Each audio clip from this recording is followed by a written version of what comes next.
Doctor Neeraj भूटानी हूँ, संतोखबा दुर्लभ जी अस्पताल से। आज मैं आपसे सिरदर्द के बारे में कुछ वार्ता करना चाहूंगा। जो सिरदर्द है वो मनुष्य द्वारा अनुभव किया जाने वाला किसी भी बीमारी का सबसे सामान्य लक्षण है, सबसे कॉमन लक्षण है। और ऐसा माना जाता है कि ऐसा कोई भी इंसान नहीं होगा जिसने अपने जीवन में कभी ना कभी सिरदर्द का अनुभव ना किया। और इसका कारण भी है क्योंकि हम ये आमतौर पे देखते हैं कि जब भी कोई भी मामूली बीमारी होती है, बुखार हुआ, तनाव हुआ, हम ज्यादा थक गए, धूप में गए, तो हमें तुरंत ही सरदर्द हो जाता है। हम आराम कर लेते हैं तो सरदर्द ठीक हो जाता है। इसलिए बहुत सारे लोग इस सरदर्द को बहुत हल्के में लेते हैं, जबकि ऐसा है नहीं। सरदर्द इतना हल्के में नहीं लिया जाना चाहिए। मैं आपको एक सरदर्द का जो मुख्य कारण है माइग्रेन, उसके बारे में कुछ विशेष बातें बताता हूँ। तो अगर आप ये देखें कि विश्व में टॉप 10 बीमारियों की हम गणना करें जिनसे सबसे ज्यादा डिसेबिलिटी पैदा होती है, तो सरदर्द उनमें 8वें नंबर पर है। और यहाँ डिसेबिलिटी का अर्थ ये नहीं है कि कोई हमें अपंगता हो गई है परमानेंट। डिसेबिलिटी का अर्थ ये है कि हम कुछ करने के योग्य नहीं रहे, एक अयोग्यता पैदा हो गई। और वो अयोग्यता क्यों होती है? क्योंकि माइग्रेन का जो अटैक होता है उसमें इतना तेज दर्द होता है, लोग इतने परेशान हो जाते हैं, वो अटैक इतना लंबा चलता है कि वो कोई काम करने के योग्य नहीं रहते। तो उनमें एक अयोग्यता पैदा हो जाती है जिसे हम कहते हैं डिसेबिलिटी। तो ये माइग्रेन से बहुत ज्यादा डिसेबिलिटी पैदा होती है, लोग समझते नहीं है इस बात को।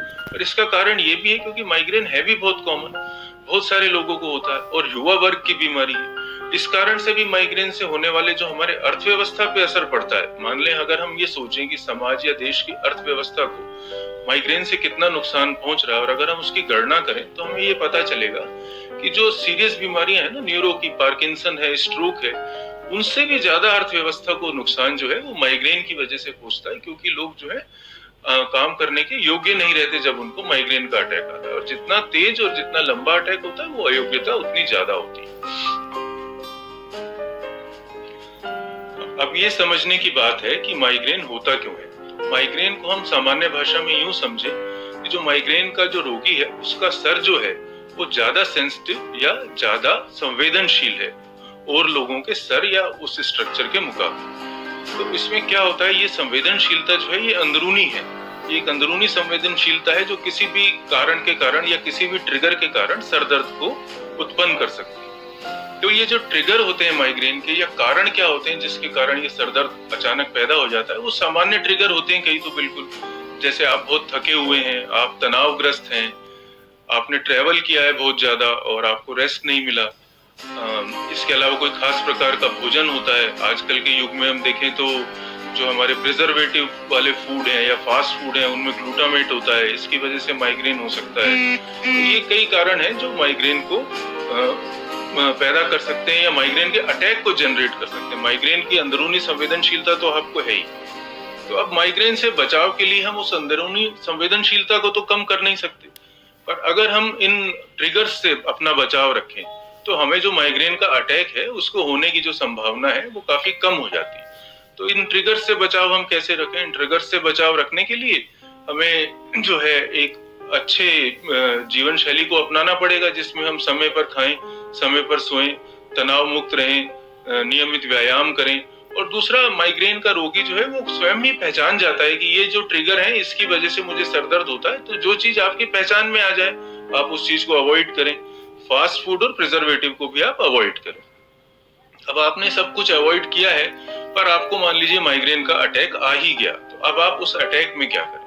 तो अगर आपको माइग्रेन का अटैक हो गया, जो कि कई बार बिना ट्रिगर के भी हो जाता है, कई लोग रात को अच्छा भला सोते हैं और सुबह उठते हैं उनको सिर दर्द हो रहा होता है, कोई ट्रिगर भी नहीं होता, वो लोग क्या करें?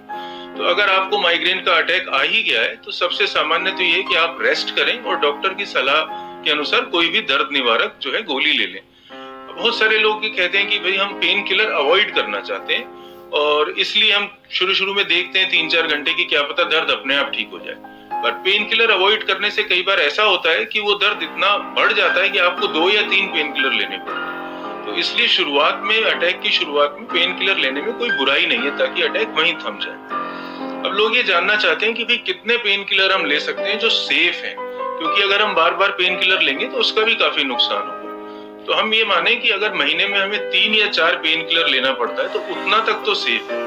पर अगर उससे ज्यादा गोली हमें 1 महीने में लेनी पड़ती है तो उस गोली के साइड इफेक्ट जो है वो हमारे शरीर पर विपरीत प्रभाव डालना शुरू कर देते हैं। तो अब ऐसी स्थिति में कोई रोगी क्या करे जिसको महीने में इससे ज्यादा अटैक आ रहे हैं? तो उसके लिए माइग्रेन के बचाव के कुछ उपचार होते हैं। कुछ ऐसी दवाइयां होती हैं जो पेन किलर नहीं है, पर ये अगर हम नियमित लेंगे तो जो ब्रेन की हमारी अंदरूनी संवेदनशीलता है उसको ये ठीक करती है, ब्रेन को स्टेबलाइज करती है। तो जो आपके अटैक आने की प्रवृत्ति है वो कम हो जाती है। तो आपको नियमित इलाज ले लेना चाहिए अगर आपके अटैक महीने में 4 या 5 से अधिक आ रहे हैं। उससे आपको ये फायदा है कि आपको पेन किलर नहीं लेने पड़ेंगे, और दूसरा आपका माइग्रेन नियंत्रण में रहेगा। और कई बार ऐसा भी होता है कि वो परमानेंटली सप्रेस हो जाता है, कुछ सालों तक माइग्रेन के अटैक आते ही नहीं है।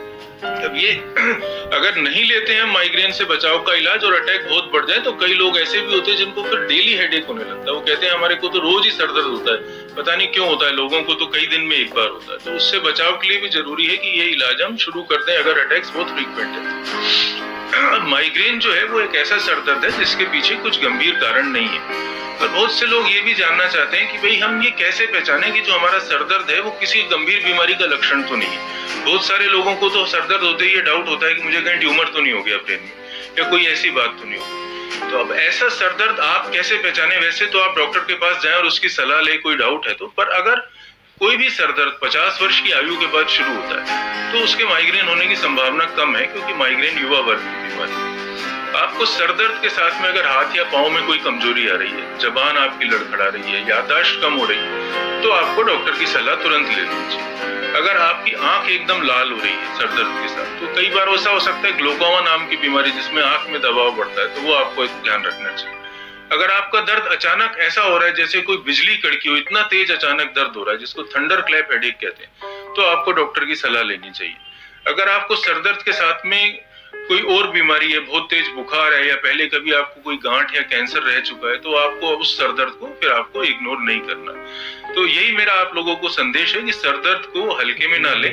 कॉमन कारण सर दर्द का माइग्रेन है जिसका उपचार और बचाव संभव है, और साथ साथ सर दर्द के कुछ ऐसे लक्षणों पर भी नजर रखें जो ये इंगित कर सकते हो कि भाई इसके पीछे कोई गंभीर कारण। धन्यवाद।